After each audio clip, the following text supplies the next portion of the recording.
Hello doctors, this video is for qualified doctors, that's plastic surgeons, dermatologists and facial surgeons who are interested in setting up the hair transplant center or starting the hair transplant practice. I'm Dr. Vivek, Organizing Secretary, Hair Transplant Workshops at ISHR, Indian Society of Hair Restoration. ISHR global headquarters are at Mumbai, India. ISHR also have chapters in few cities in India and abroad, having respective president secretaries who handle practical training in their respective cities and centers.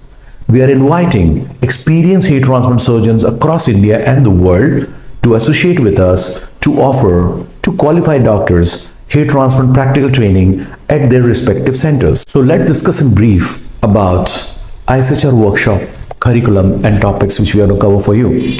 First and foremost, we're going to start with consulting a hair transplant patient, finding out what are the indications and contraindications for hair transplant. Then we are going to discuss how to find out how many hair grafts he has, how many hair grafts does he require, is he androgenetic alopecia or non-androgenetic alopecia. Then we are going to discuss about hairline design as per his age, height, ethnicity. He's Afro, he's Caucasian, he's Asian, he's Indian. So we're going to draw his hairline. We are going to discuss about distribution of the grafts. Is he going to comb from left to right or behind? So when he comes for a consultation, we have to show him how he's going to look, how many grafts we are planning to put, how many grafts he has got, how do we distribute these grafts, etc. Of course, we're going to ask a lot of questions which he'll ask, the frequently asked questions from the patient, like how long the hair transplant result may last, is there any complication, side effect, what is our technique, and so on. Is it going to pain, and so on and so on. Will the hair really come? What is the success rate, etc. Then we are going to discuss about art of hair extraction. What is safe donor area? What is a good donor management? What sort of instruments can be used, like the hybrid punch, the trumpet punch, the sharp punch, the dull punch, the role of tumescence for the donor area, okay, the role of skin retractor for the donor area, the role of Z's magnification loop for extraction, and so on. Like we're going to leave 3 or 4 grafts and take 1 graft. It's called proper donor management, so there should not be any donor depletion. Then we're going to discuss about different methods of hair implantation.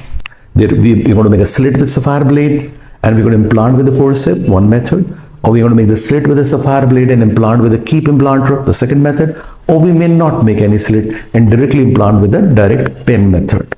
Then we're going to discuss about angle, like 15-20 degree angle at the hairline, the frontal scalp, 30 degree angle at the mid scalp, 40-45 degree, and a swirl pattern at the crown area, 5 degree at the temples, 10 to 15 degree at the frontotemporal angle. So we will discuss about the depth of hair transplant, the techniques of hair transplant, the distribution of graft to create illusion, and the angles and the direction and the curls of the hair follicle. So these will be covered. We are going to discuss about pre-operative preparation, what investigations we have to do, post-op care, medical emergencies, surgical complications, and so on. In the hair transplant instruments, we will also discuss about different machines for extracting of hair. Different micromotor machine, the 360 degree rotation machine, the 180 degree oscillation machine, the manual extraction method, and so on. Because for afro hair, machine would be different, the punches may be different. For long hair transplant, the punches may be different. So there would be different equipments for different ethnicity, which we are going to discuss once you come for the hair transplant workshop.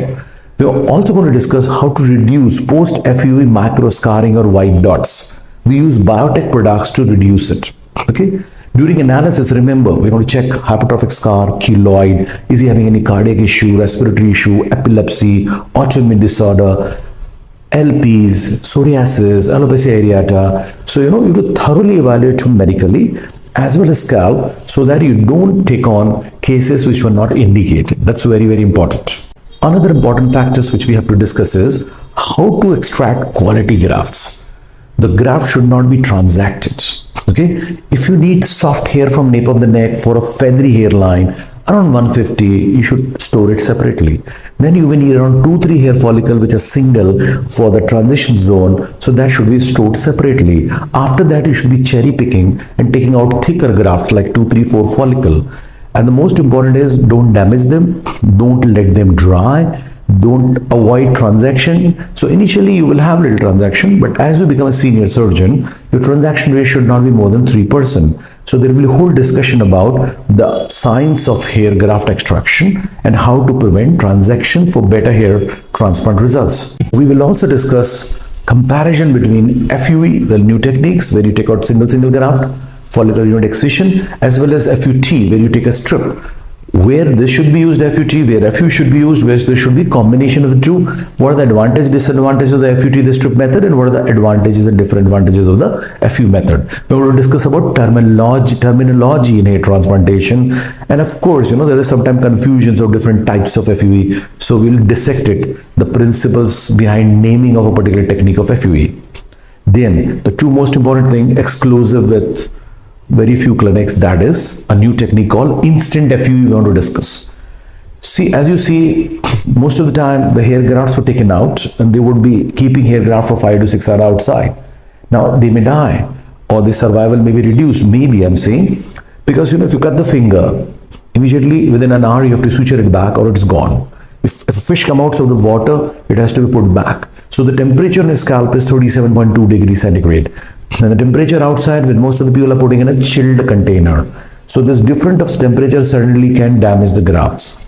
So what with this new technique IFUE, which you will be learning, is take out the grafts and implant simultaneously. Maybe 1000, 500, 250, 100, whatever technique you want to do, but reduce the out of body time of the grafts.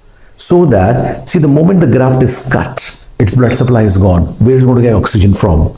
The sodium potassium channels will go haywire. Free radicals will start developing. Okay, so it's about to die. So we may keep in the best of ATP thermosols or a DNA medium, etc., great, or a plasma light we have to keep. But if we can transfer it back immediately to the same milieu, the same pH, that is the scalp, so through diffusion and imbibition, the oxygenation will happen, nutrition will happen, and the survival will be better. And with this technique, we have seen the grafts coming faster, and we have seen some better results the last 3 years since we are using this IFU technique.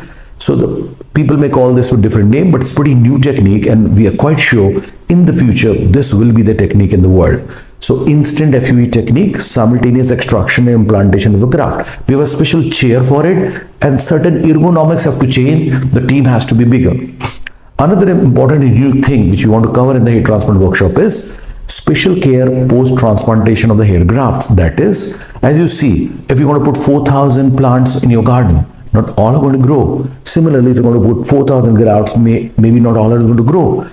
So when they are developing their own blood supply in the initial few days, we want to put PRF, GFC, special culture media, ATP thermosol, bombarding with antioxidants, and so on. So this protocol is being developed so that the hair grafts survive better, especially the first 3-4 days where a few grafts may die as they have not yet developed the full blood supply in the capillaries at the double papilla. So this is a unique thing which we're going to discuss, post hair transplant hair graft care for a better hair survival. Depending on which program you have joined, we will discuss about beard hair transplant, eyebrow hair transplant, body to scalp hair transplant. Okay, so as you know, these are different textures and anagen-telogen ratios are different in different location.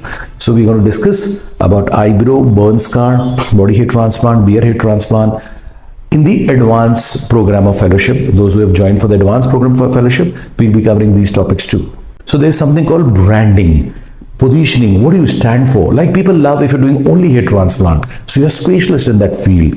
What is that unique technique you're doing? So, and also remember the importance of hair transplant technician in your team. You alone cannot do the surgery. Okay. So you should have an experienced team and same team for the long term, both technical as well as very good team in your clinic staff who's going to take the first phone call. Remember, patient going to see your website, then going to call to your receptionist, and then come to you.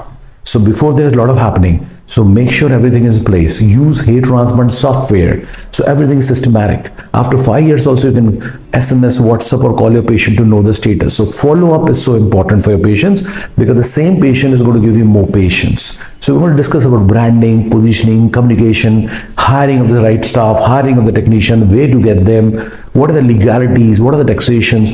So ISHR is all about 360-degree solution because we have seen a lot of doctors who are doing well, but they stop here.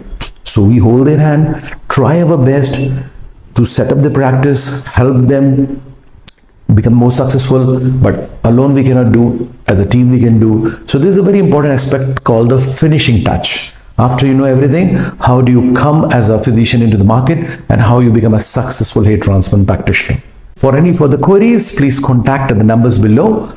Our counselor will guide you and help you and sort out most of your queries. So goodbye and see you.